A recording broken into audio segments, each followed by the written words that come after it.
Le Seigneur soit avec vous et avec votre esprit. Évangile de Jésus-Christ selon saint Matthieu. Gloire à toi, Seigneur Jésus. Matthieu chapitre 4, du 12e au 23e verset.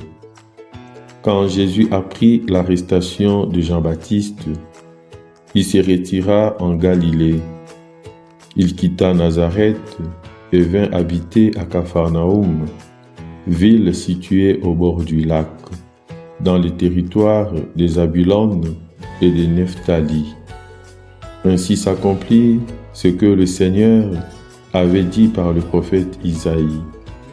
Pays des Zabulon et pays des Nephtali, route de la mer et pays au-delà du Jourdain, Galilée, toi le carrefour de païens. Le peuple qui habitait dans les ténèbres a vu s'élever une grande lumière.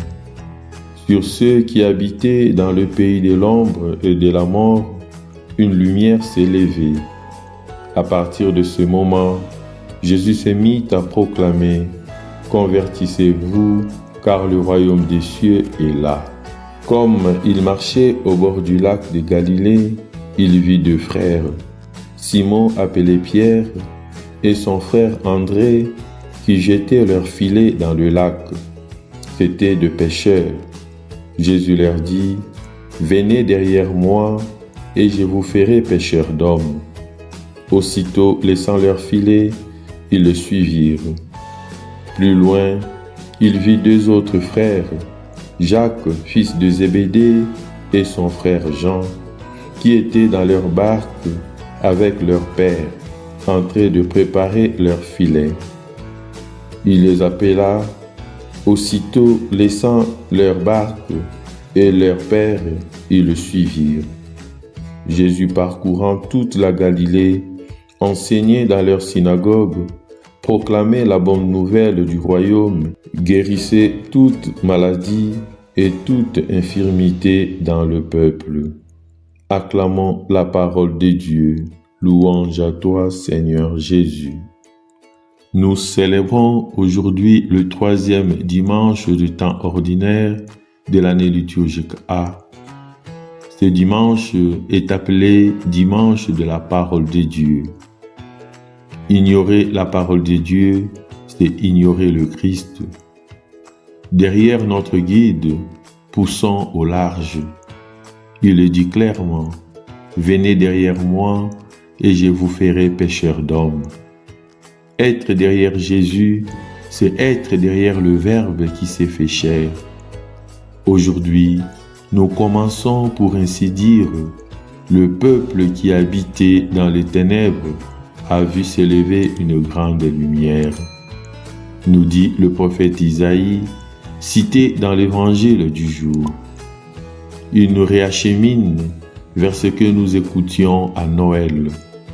Nous recommençons, une nouvelle chance nous est offerte, un temps tout neuf. Laissons humblement à cette occasion le Père agir dans nos vies. Le dimanche de la parole de Dieu, voulu par le pape François, le 3e dimanche du temps ordinaire de chaque année, rappelle à tous, pasteurs et fidèles, l'importance et la valeur de la Sainte Écriture pour la vie chrétienne, ainsi que la relation entre la parole de Dieu et la liturgie. En tant que chrétiens et chrétiennes, nous sommes un seul peuple qui marche dans l'histoire, fort de la présence du Seigneur parmi nous, qui nous parle et nous nourrit. Ce jour consacré à la parole de Dieu veut être non pas une seule fois par an, mais un événement pour toute l'année, parce que nous avons un besoin urgent de devenir familiers et intimes de la Sainte Écriture et du ressuscité qui ne cesse de rompre la parole et le pain dans la communauté des chrétiens. C'est pourquoi nous avons besoin d'entrer constamment en confiance avec la Sainte Écriture. Sinon, le cœur restera froid et les yeux resteront fermés, frappés comme par d'innombrables formes de cécité. Le dimanche de la parole de Dieu est aussi une occasion propice pour approfondir le lien entre la Sainte Écriture et la liturgie des airs, la prière des psaumes et cantiques de l'office, les lectures bibliques en encourageant la célébration communautaire des laudes et des vêpres.